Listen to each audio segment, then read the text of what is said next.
सभी को नमस्कार। मैं इंदिरा सैनी आज की हिंदी की कक्षा में आप सभी का स्वागत करती हूँ।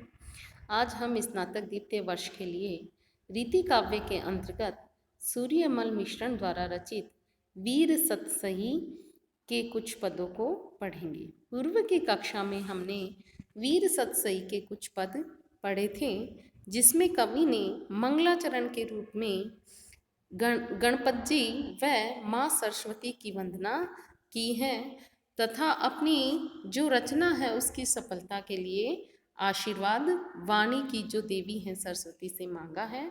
उसके साथ ही उन्होंने 1857 की क्रांति और अपनी वीर सतसई के लिखने का उद्देश्य और उनका सुनने वालों पर प्रभाव जो है वर्णित किया है। इसके आगे का अंश हम आज पढ़ेंगे। दगमल बिन अपच दियो वीर धणीरो धान, जीवन धन बाला जी का छोड़या जहर समान। नह डाकी अरि खावणो आया केवल बार, बधा बधी निज खावणो सो डाकी सरदार। डाकी डाकर रो रिजक ताखा रो विष एक, गहल मुआ ही उतरे सुनिया सूर अनेक।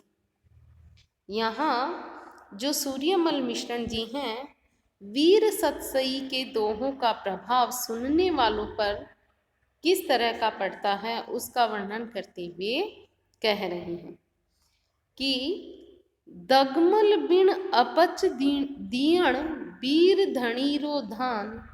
जी कवि सूर्यमल मिश्रण ने वीरता न दिखाने वालों पर आक्षेप कर वीर स्वामी का अनुचर बनने का भाव जो है यहाँ व्यक्त किया है। कवि कह रहे हैं कि वीर स्वामी के दिया जो स्वामी वीर है उसके द्वारा दिया गया अन्न युद्ध के बिना नहीं पचता। यानी जो स्वामी वीर है उसका अगर हम अन्न खाते हैं तो वो अन्न क्या है, वीरता से ही पचता है, वीरता के प्रदर्शन के बिना नहीं पच सकता। जीवन घन बाला जी का छोड़या जहर समान। अतः जिन्हें जीवन और स्त्री प्रिय हैं वे उस अन्न को जहर के समान छोड़ दें। यानी उस अन्न को खाने पर तो उन्हें वीरता दिखानी ही पड़ेगी। अर्थात वीर स्वामी का अन्न खाकर वीरता का प्रदर्शन करने में तथा उसके खातिर प्राणों को न्योछावर करने में अग्रणी जो है सेवक को रहना पड़ेगा। यहाँ कवि ने इस जो दोहे को है अनुप्रास और काव्यलिंग अलंकार से सजाया है। नहीं डाकी अरि खावणो आया केवल भार, बधा बधी निज खावणो सो डाकी सरदार। यहाँ कवि ने वीर लोगों के उत्साही और पराक्रमी स्वभाव का वर्णन किया है और उस वर्णन को करते हुए कवि कह रहे हैं कि नह डाकी अरि खावणो आया केवल बार, कि वह महापराक्रमी एवं उद्भट वीर नहीं है जो केवल अवसर आने पर शत्रु का संहार करता है। वीर तो कौन है, बधा बधी निज खावणो सो डाकी सरदार। लेकिन वीर वही श्रेष्ठ हैं जो वीरता का प्रदर्शन करने में अपने ही लोगों से प्रतिस्पर्धा रखता हुआ बलिदान हो जाता है, वो ही सच्चा वीर है।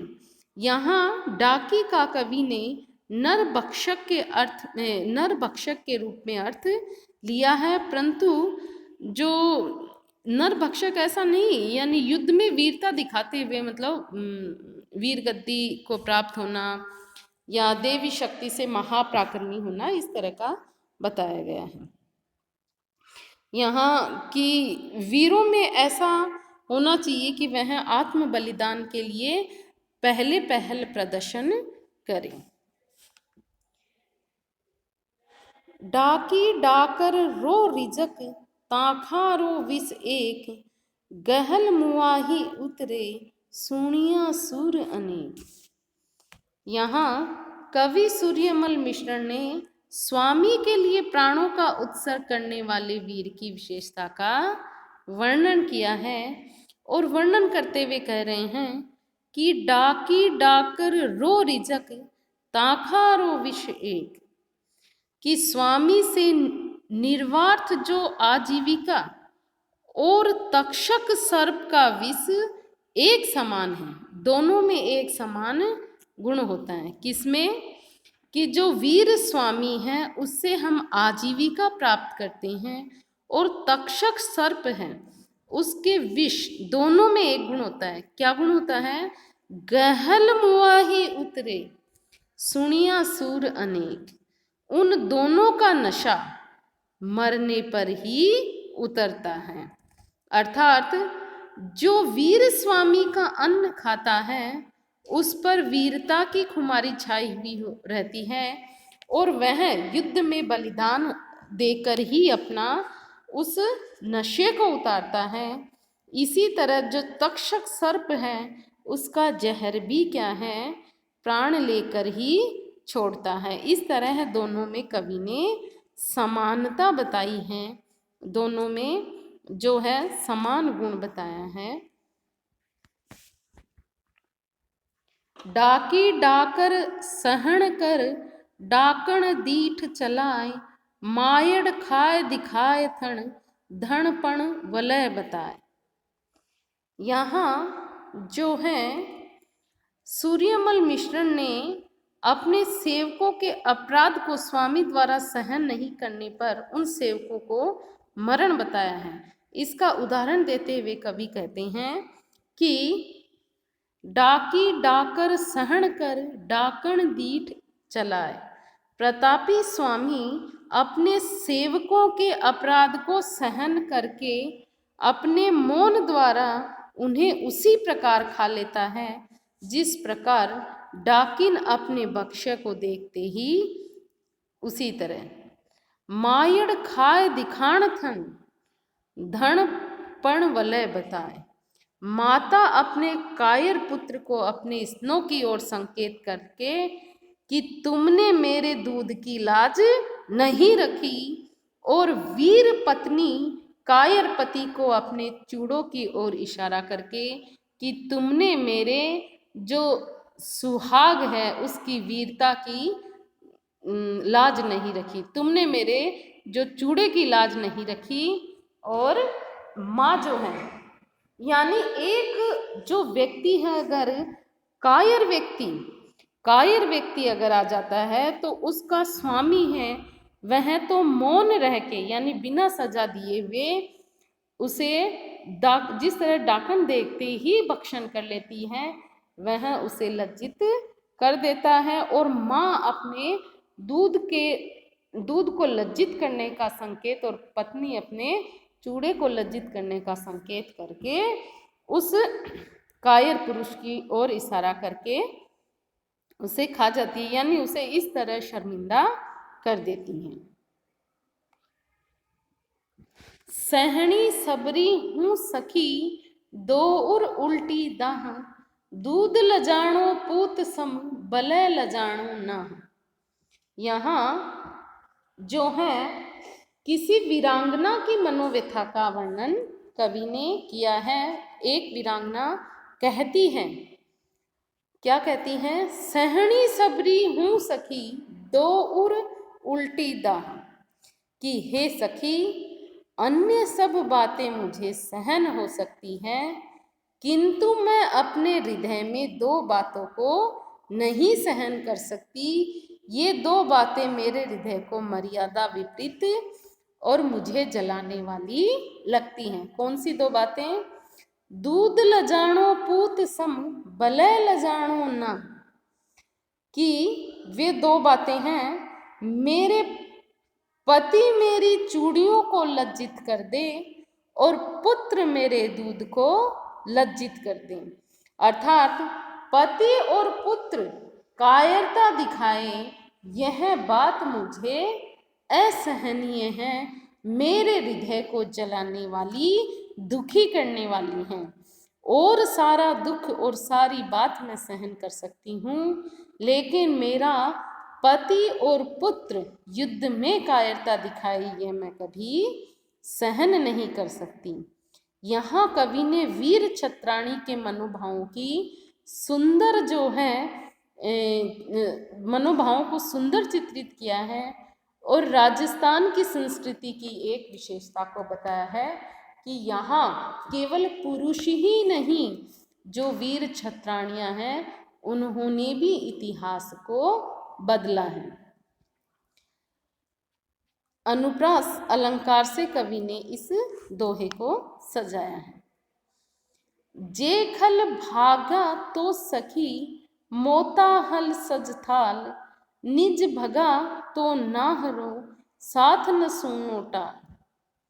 यहाँ वीर नारी के वीर भावों पर यह पद आधारित है। इसमें एक वीर नारी अपनी सखी से कहती है कि जेखल भाग्या तो सखी, मोताहल सद थाल, कि हे सखी, यदि युद्ध क्षेत्र में शत्रु भाग गए तो मोतियों का थाल सजा के लाओ। यानी मेरे पति ने बहुत वीरता दिखाई है, मैं उनकी विजय पर उनका स्वागत करूं।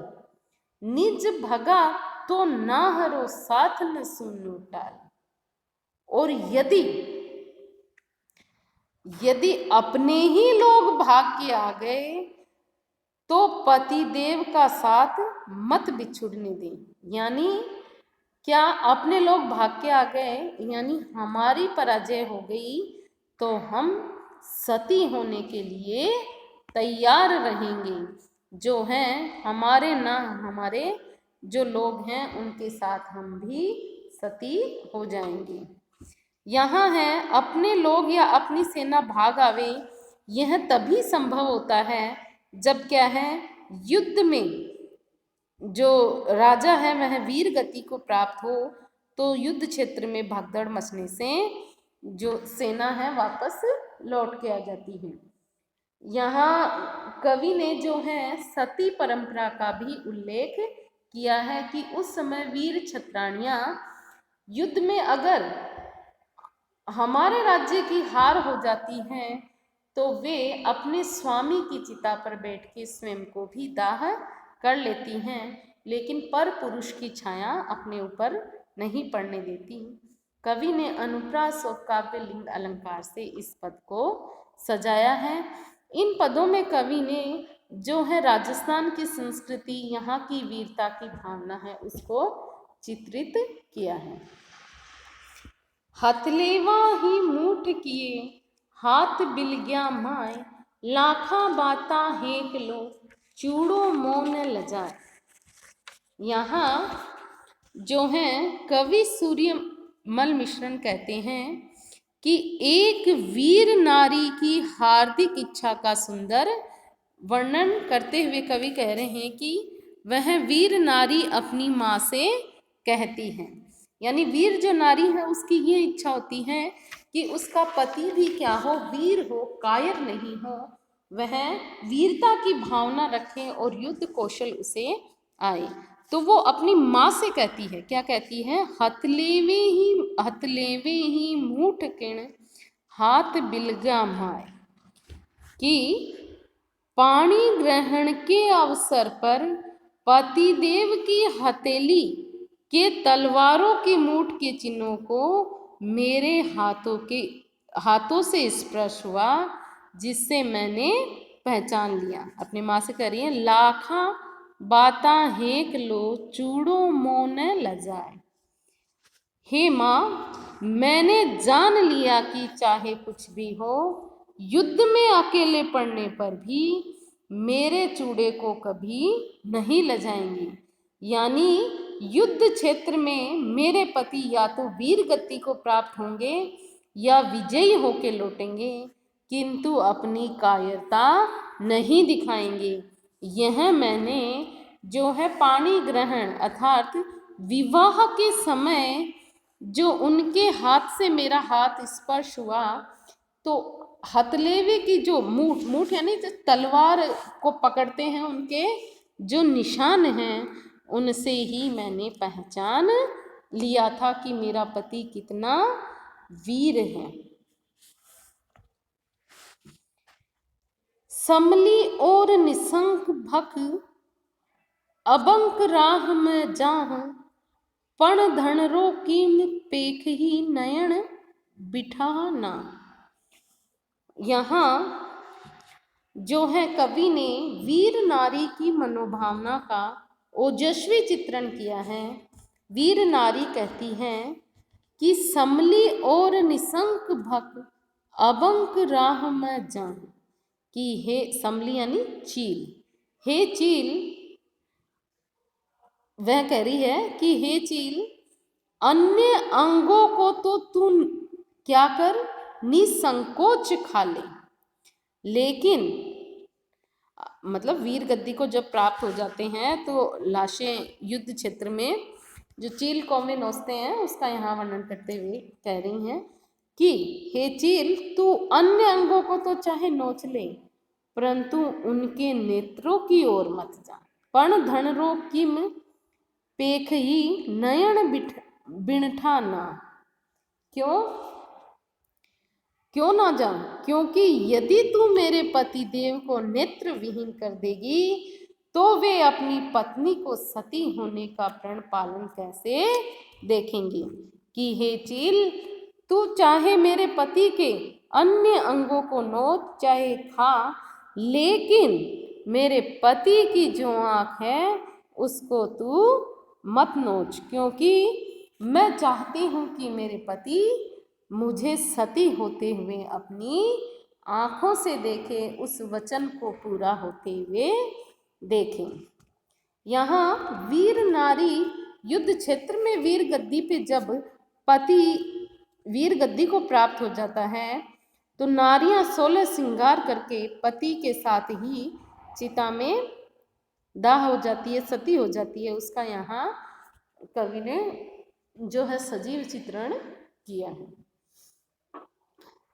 जो सूर्यमल मिश्रण हैं उनके जो काव्य हैं उसमें वीर पुरुष ही नहीं बल्कि छत्राणियों की भी वीरता की भावना को कवि ने पूर्ण रूप से चित्रित किया है।